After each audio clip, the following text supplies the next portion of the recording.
I'm trying to think of all the cool stories I can tell my grandchildren about this period of time and finding the silver linings. Like, this is the thing. So this is what brings us here together today. So one of the things that I wanted to do with you was talk to you, because you're not only my daughter, but you also work with children. Yeah. And so you're not a parent. I'm a parent. But you are a professional. You've worked with kids like every summer for quite a long time. Just like I have, not like, it's not just in summer, but Yeah. And one of the cool things about, especially with this pandemic that's happening, and kids are going back to school, and it can be really frightening for people. The people's anxiety or their worries are building around their kids going back to school. The school people, the poor school boards. I can't even imagine how that is going right now. What a challenge that profession is going through. And a year ago, people were criticizing them because they were on strike fighting for the rights of the children and the teachers. And now here they are, putting their lives on the line, maybe of fighting risk of for disease. their lives. Exactly. So I just thought, now is the good time for you and I to talk about some messages and stuff for parents and for professionals when it comes to working and talking with kids about the pandemic. Okay. So one of the things my boss, one of my supervisor gave me this really cool page, and hopefully I can maybe share it in this video. But it's all about what to say instead of. So when these kids go to school, part of their new world is having to socially distance, right? Having to physically distance. Now, we don't have to physically distance because we live in the same house. Yeah. But there are going to be a lot of kids that are going to need to physically distance. This is going against the nature of children. So we are, as human beings, we are social beings. We like to belong. We like to be close to one another. So we're fighting nature when we say physically distance. And there's probably going to be a lot of kids that are hearing a lot of, okay, back up, get away from each other, like don't stand too close. Yeah. Because parents and teachers, and not even just teachers, professionals, even those in the childcare, that's the world I work in, are going to be feeling like that. Because it's stressful, right? Especially when you have a room full of little people like that. And we have mandates about how things are supposed to work and how the kids are supposed to stay in their own little bubbles and not come near each other, which I find, kind of funny and maybe challenging too in certain situations. So my wonderful supervisor gave me this neat list about other things that you can say other than, right? Because what we need to remember is kids are smart. They are extremely smart. Extremely smart. They're much smarter than I think a lot of adults give them credit for. I totally agree. And I think we need to give them the opportunity to make their own decisions. But we need to give them the information to make those decisions, okay? And certainly that's from talking about them, but it's about fostering that awareness inside of them. That awareness that, it's really important for you to be 6 feet, or however you want to say it, away from your friend so that we can stay safe.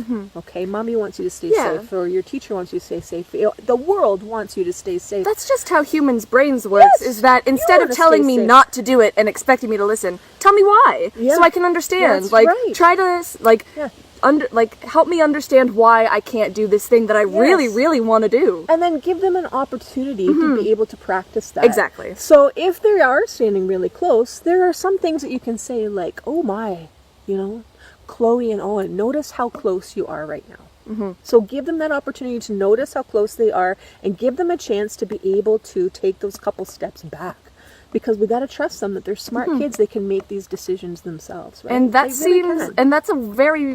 I'm more likely to listen to that than, hey, get away from each other. Yeah. Because that doesn't make me understand anything. And if anything, it scares me a little bit. And you know what? People might not even raise their voice, but kids might perceive it like that. Yeah, it sounds aggressive. Yeah. Even in their ears, even though it might not be meant to be aggressive, it might sound aggressive to them. You can say other things like, do you see that you guys are really close together? How about let's try moving 2 steps apart. Give them something to do like that. And they're taking control of themselves and moving 2 steps apart. And then you can say, notice now that you guys are further apart, right? Try using your arms or your feet or your leg to be able to balance away from your friends.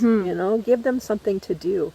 And then certainly I think bringing up are you feeling? How are you feeling? Yeah, you could maybe talk about that. I don't know if that would be necessarily something you want to jump into, because you're going to know that kids are going to be feeling a little bit worried about everything. That's going to be pretty apparent. When you're wearing a mask and a face shield too, as a professional, right? But giving them that opportunity to problem solve themselves, you know? So we're going to be going outside for recess, and we're going to have to stay like, 3 or 4 arms lengths away from our friends.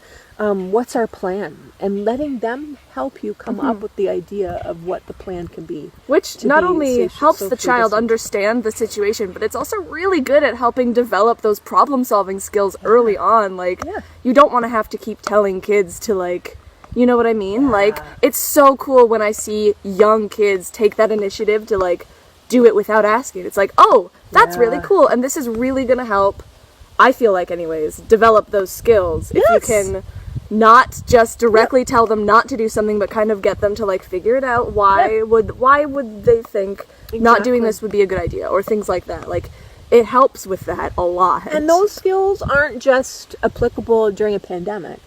Those skills are things that we can carry on for the rest of our lives, right? Problem-solving skills, awareness about your body, yourself, your space, your friends. Exactly. I know a few adults who need those skills. So, like, teaching them to kids is a great way to ensure that adults know those skills. I mean, the world might be a different place if all adults had those skills. Yes! Yes, it would be.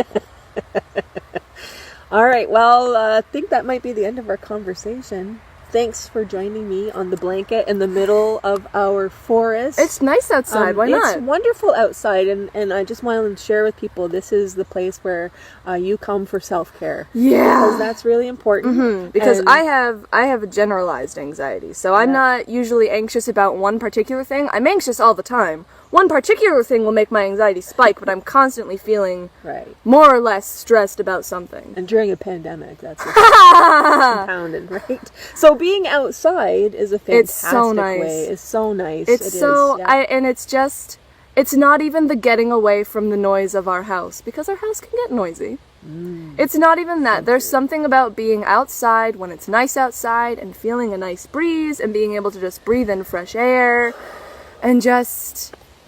The trees don't make me anxious. No. There is nothing about trees that stress me out unless at all. They fall on you. Why would you say that? Well, I have to find a new comfort place now. Okay. Bye.